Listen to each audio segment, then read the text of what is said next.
Hello everyone, good morning সবাইকে। So আজকে আমি তাড়াতাড়ি উঠে পড়েছি। অ্যাকচুয়ালি রিমো রোজ সকাল সকাল উঠে যায়, তো তাই জন্য যেদিনকে সায়ন্তন উঠে যায় সেদিনকে সায়ন্তন রিমোকে টেক কেয়ার করে, আর যেদিনকে আমি উঠে যাই সেদিনকে আমি রিমোকে টেক কেয়ার করি। আর রিমোকে দেখো প্যারামিটারে শুয়ে দিয়েছি, বিকজ ওকে কোলে করে নিয়ে সমস্ত কাজকর্ম করাটা একটু ডিফিকাল্ট। আর ও বিছানায় একা একা শুয়ে থাকতেও চায় না, সবসময় কান্নাকাটি করে। তো তাই জন্য আমি উঠে রিমোকে প্যারাম্বুলেটরে শুয়ে দিয়ে বেশ কিছু কাজ করে ফেললাম। আর রিমোর সকালে ব্রেকফাস্টও আমি রেডি করে ফেলেছি, তো ওকে একটুখানি বাদে খাওয়াবো। তো যাই, আগে রিমোকে নিয়ে একটুখানি বাইরে করিডোরে ঘুরে আসি।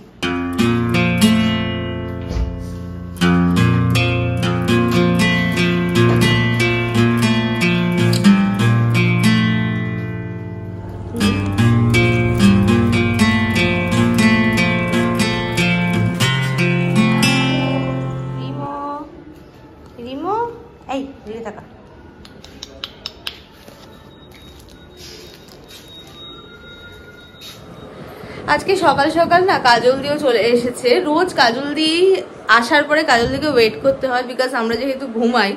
তো আজকে আমি যেহেতু তাড়াতাড়ি উঠে পড়েছি, দেখলাম কাজল দিও তাড়াতাড়ি চলে এসেছে। রিমো, কি করছিস তুই? ও কাজল দির কাছে ভীষণ ভালো থাকে, কারণ কাজল দি ওকে ঘোরায় টোরায়, ও খুব ভালো করে জানে। ওর তো এখন ঘোরানোর লোক পেলেই ও হ্যাপি। তো রিমোর খাবার এখানে রেডি করে ফেলেছি। ওকে আজকে একটু তাড়াতাড়ি ব্রেকফাস্টটা দিচ্ছি। অ্যাকচুয়ালি রোজ কি হয়, ওকে ব্রেকফাস্টটা দিতে একটুখানি দেরি হয়ে যায়, যার জন্য লাঞ্চটাও করতে পারে না, বা করলেও লাঞ্চটা একটুখানি দেরি হয়ে যায় ওকে দিতে দিতে। হ্যাঁ রে বাবা, কে গো, কে যা? আসলে অসুবিধাটা কি হয় বলতো, যেহেতু রিমো তো তাড়াতাড়ি ঘুমিয়ে পড়ে, ও মোটামুটি 11টার মধ্যে শুয়ে পড়ে।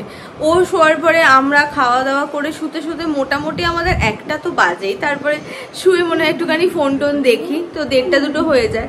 তার জন্য রিমোর অবশ্যই সকালবেলা তাড়াতাড়ি ঘুমটা কমপ্লিট হয়ে যায়, আর আমাদের হয় না।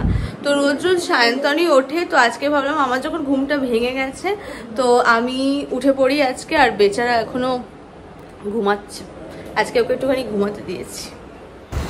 আজকে আমাদের লাঞ্চে ছিল ডাল, মাছের ডিমের বড়া, আলু পটল দিয়ে চিংড়ি মাছ। কাজল দিয়ে আজকে এগুলো রান্না করেছিল। তো সায়ন্তন রিমোকে ফার্স্টে দেখছিল, ততক্ষণে আমি খেয়ে নিলাম। কারণ রিমো না ঘুমিয়ে পড়লেও একটুখানি মাঝে মাঝে নড়ে নড়ে, যেহেতু ওঠে কেঁদে ওঠে, কেউ পাশে না থাকলে খুব ডিফিকাল্ট হয়ে যায়। তো আমি খেয়ে দিয়ে বসেছিলাম, আর এখানে সায়ন্তন খাচ্ছে, আর এদিকে রিমো ঘুমিয়ে পড়েছে সুন্দর করে। এদিকে সায়ন্তনের অফিস চলছে, অফিসে কাজ শুনতে শুনতে সায়ন্তন লাঞ্চ করছে। লাল ওড়না দেখছে। কি রে, কি করছিস? বেশ তো সুন্দর পাপার সাথে ঘোরা হয়ে গেল, বল। হ্যাঁ, খুব মজায় আছিস। এখন আবার কাজল দিকে তুই পাকড়েছিস, তাই না? কাজল দিকে পাকাতে গেলে বাইরে যেতে হয় না, ঘরেই চলে যায়, এদিক দিক করে চলে যায়, এদিক দিক করে চলে যায়, খুব মজা। কাজল দি একটু খিদে খিদে পাচ্ছে, কিছু বানাও না গো। তোমার হাতে স্পেশাল? আমার হাতে কিছু স্পেশাল নয়। সকালবেলা কাজল দি আজকে আমাদেরকে খুব সুন্দর আলুর পরোটা করে খাইয়েছে।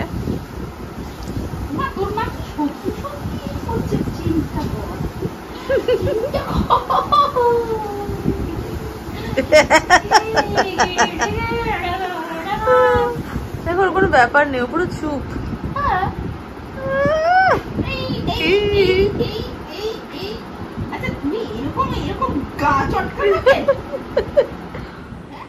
প্রেগনেন্সির পরে এত চুল উঠছে যে সেদিনকে নিজে নিজেই রাগ করে চুলটা কেটে ফেললাম। দেখো এইটুকুনি করে ফেলেছি। যে আর বড় চুল থাকলে না দেখবে আঁচড়ালে আরো বেশি হেয়ার ফল হয়। তো যাই হোক, তো আজকে ভাবছি, মানে অনেকদিন ধরেই ভাবছি যে তোমাদের সাথে শেয়ার করব যে যখন মানে প্রেগনেন্সি সি সেকশন যে ডেলিভারির সময়টা, সেটা কিরকম ছিল, আমার এক্সপিরিয়েন্সটা কিরকম ছিল। তো আর সময়ই হয়ে উঠছে না। তো আজকে একদম সকাল থেকে ভেবে রেখেছি যে ওটা তোমাদের সাথে আজকে শেয়ার করবই। তো একদম ছোট করে বলি, কিন্তু একদম আমার যেটা এক্সপিরিয়েন্স হয়েছে আমি সেটাই তোমাদের সাথে শেয়ার করব। অনেক রকম ভিডিও দেখেছিলাম, আমার কিছু বন্ধুদেরকেও জিজ্ঞাসা করেছি যারা আর কি মা হয়েছে বা যারা হসপিটালে ভর্তি হয়েছিল, যে চ্যানেল করতে কিরকম লাগে, এবং প্রচন্ড ভয় লাগছিল। ডাক্তারকে জিজ্ঞাসা করেছিলাম তার আগে, প্রচন্ড ভয় লাগছিল বলবো না, বাট অপারেশন থিয়েটারে ঢোকানোর আগে যখন আমাকে প্রিপেয়ার করছিল ওরা, তখন একটু একটু টেনশন হচ্ছিল সত্যি কথা বলতে। তো যাই হোক, আমাকে তো সকালবেলা 10:30টার সময় সায়ন্তন নিয়ে গেল, নিয়ে গিয়ে আমাকে ভর্তি করে দেওয়া হলো। মা গেছিল, মাসি গেছিল, আর বাবা পরে গেছিল। তার কারণ হচ্ছে, তোমরা যদি তখনকার ব্লগ দেখে থাকো, আমার শাশুড়ি মায়ের তখন শরীর খুবই খারাপ ছিল। তো সেই জন্য বাবাকে বলেছিলাম যে তুমি অত তাড়াতাড়ি যেও না, বিকজ ভর্তি হওয়ার পরেও অনেক কিছু প্রসিডিওর থাকে অপারেশনের আগে। তো যাই হোক, সায়ন্তন আমাকে ভর্তি করে দিল। ভর্তি করে দেওয়ার পরে আমাকে ওরা ওটি ড্রেসটা পরিয়ে দিল। তারপরে ফার্স্ট যেটা করলো সেটা হচ্ছে চ্যানেল করলো। এখানে চ্যানেল করেছে, আমি সত্যি কথা বলবো খুব বেশি লাগেনি, একদম মানে যতটুকু সহ্য করতে পেরেছি সেরকমই লেগেছে, সহ্য করার মতো লেগেছে। তারপরে যেটা করেছিল, ওরা হচ্ছে অ্যালার্জি টেস্ট করেছিল। অ্যালার্জি টেস্টটা করতে আমার খুব লেগেছে, বিকজ অ্যালার্জি টেস্টটা না হাতের এই জায়গাটায় করে এবং চামড়ার ওপরের নিডলটা ঢোকায় এবং বেশ অনেকটা ওষুধ পুশ করে। তারপরে ওরা এখন গোল মতো মার্ক করে দেয় এবং 10 মিনিটস সময় দেয়, বলে যে কোনো রিয়াকশন হচ্ছে কিনা বডিতে, মানে ইচিং হচ্ছে কিনা বা কোনো প্রবলেম হচ্ছে কিনা সেটা ওদেরকে বলতে। তো সেটা করলো, সেটা তো আমি পুরো লাগছে এরকম করেছি। বলছি, আর নার্স গুলো না ভীষণ ভালো ছিল, সব বাচ্চা বাচ্চা মেয়ে। বলছি, বাবা তুমি এরকম চিল্লিও না, তোমার বাড়ির লোক তো ভাববে আমরা তোমাকে মারধর করছি। তো যাই হোক, সেটা হলো। তারপরে ওরা আমাকে নিয়ে গেল ওটির জন্য হুইল চেয়ারে করে, মানে ফার্স্ট আছে আর আমি সুস্থ আছি, আমি কেন হুইল চেয়ারে বসবো এরকম আর কি। তো যাই হোক, নিয়ে গেল। তখনও স্যালাইন দেয়নি, জাস্ট চ্যানেলটা করেছে এবং ওটিতে ঠোকালো। এবং আমার যে ডক্টর ছিলেন যিনি, ভীষণ ভালো। উনি বললেন যে বাবা জয়ন্তিকা মুখটা এইটুকুনি হয়ে গেছে কেন এরকম আর কি। তো আমার ভীষণ মানে তখন একটুখানি ভয় ভয় লাগছিল সত্যি কথা বলতে। তো অপারেশন থিয়েটারে ঢোকার আগে মা, মাসি, সায়ন্তন সবাই দাঁড়িয়েছিল। ওরা বললো টেনশন করো না, ঢুকে ঢুকে। তো আমি ঢুকে গেলাম। তারপরে যেটা হলো, অপারেশন থিয়েটারে আমাকে ঢোকানো হলো। অপারেশন থিয়েটারে ঢোকার পরে ওখানে 4-5 জন মতো ডক্টর ছিলেন, অ্যানেস্থেসিস্ট ছিলেন 2 জন এবং আরো 2 জন অল্প বয়স্ক ডক্টর ছিলেন। আর আমার যিনি অপারেশন করেছেন তিনি তো ছিলেনই, ওনার একজন অ্যাসিস্ট্যান্ট ছিলেন। তো ফার্স্টে আমি অপারেশন থিয়েটারে বেডটার উপর উঠলাম। তারপরে ফার্স্টে আমাকে অ্যানেস্থেসিয়া করলো, কোমরে ইঞ্জেকশন যেটা আর কি এখন দেয়। তো আমাকে বললো যে ডক্টরগুলো ভীষণ ভালো, মানে অপারেশন থিয়েটারে ঢোকার পর আমার 90% টেনশন চলে গেছে আর কি। তো বলছে হ্যাঁ কি করো, এইসব গল্প টল্প করছে। তো বললো যে এবার আমি তোমাকে ইঞ্জেকশন দেবো কোমরে। তাহলে হচ্ছে ঠিক আছে। তাই বললাম যে আমি তো দেখবো ইঞ্জেকশনটা কিরকম, বিকজ আমার না এরকম অনেক আমার কিউরিসিটি আছে, আমি দেখলে পরে আমার নিজের একটা স্যাটিসফ্যাকশন হয় যে না ঠিক আছে, যারা লাগবে না। তো আমি বললাম যে আমাকে দেখালো। তো বললো যে একদম নড়বে না, কিন্তু এরকম সামনে দিকে না কার্ভ হতে হয় যাতে শিরদাঁড়াটা টাইট থাকে। তো তারপরে সিরিঞ্জটা পুশ করলো এবং তারপরে বললো এবার ওষুধটা পুশ করবো। ওষুধটা দিল। ওষুধটা দেওয়ার পরে আমি শুয়ে পড়লাম। তারপরে আমার 2টো হাত এরকম লিটারালি দুদিকে এরকম করে যিশু খ্রিস্টের মতো করে দেওয়া হলো একটা, এবং 2টো হাতকে এরকম বেঁধে দেওয়া হলো, বিকজ একটা হাতে ওরা মনিটর করছিল যে মানে বিপি টিপি কিরকম হচ্ছে, আর একটা হাতে ওরা যে হাতে চ্যানেল করেছিল সেখান দিয়ে ওরা ইঞ্জেকশন পুশ করবে, ওষুধ দেবে বলে সেই হাত দুটো বেঁধে দিল। এবং তারপরে ক্যাথেটার পরানো হলো। তারপরে এখান থেকে একটা কাপড় দিয়ে দিল, মানে এই জায়গাটা থেকে আর কি, মুখটা আমার এদিকে রয়েছে।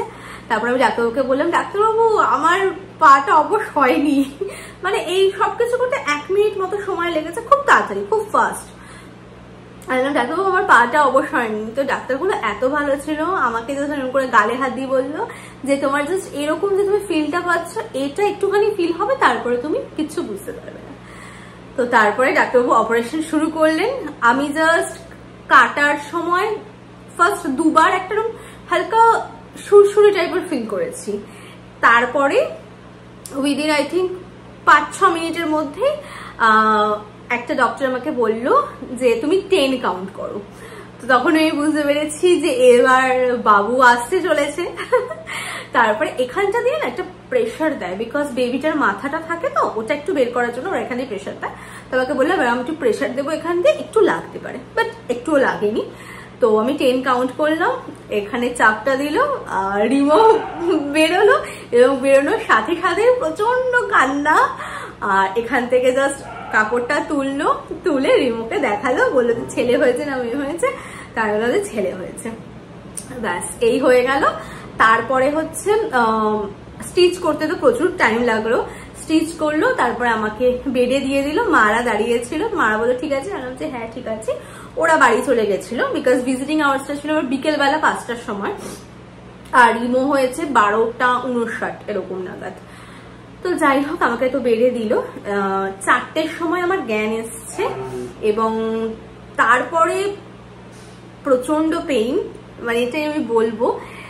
তারপরে মানে অসম্ভব পেন, বাট প্রথম দিনটা যেহেতু ক্যাথেটার লাগানো থাকে, উঠতে হয় না, তো ভালো। বাট পরের দিনটা, এবং ডক্টররা বলছেন, আমার ডক্টর বলেছিল যে যত হাঁটা চলা করবে, ফ্লেক্সিবল থাকবে, তত ব্যথা তাড়াতাড়ি সারবে। তারপরে, এবং তখন না প্রেগনেন্সির পরে প্রচুর জল খেতে বলে ডক্টররা, তাহলে ব্রেস্ট মিল্কটা খুব তাড়াতাড়ি আসে।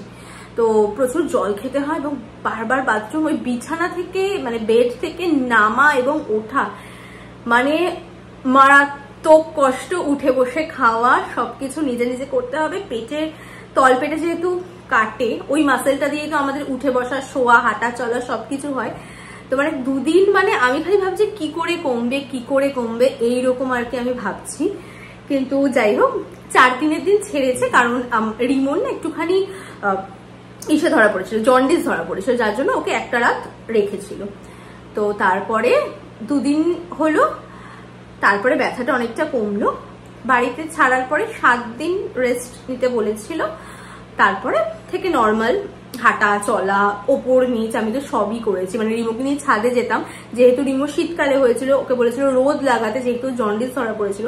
আমি তো আমাদের বাড়িতে 3 তলার ছাদে ওকে নিয়ে যেতাম, নামতাম, কাচাকুচি করতাম না, আর কিছু করতাম না, বাট হাঁটা চলা এভরিথিং করতাম। তো এই হচ্ছে আমার ওটির মানে এক্সপিরিয়েন্স।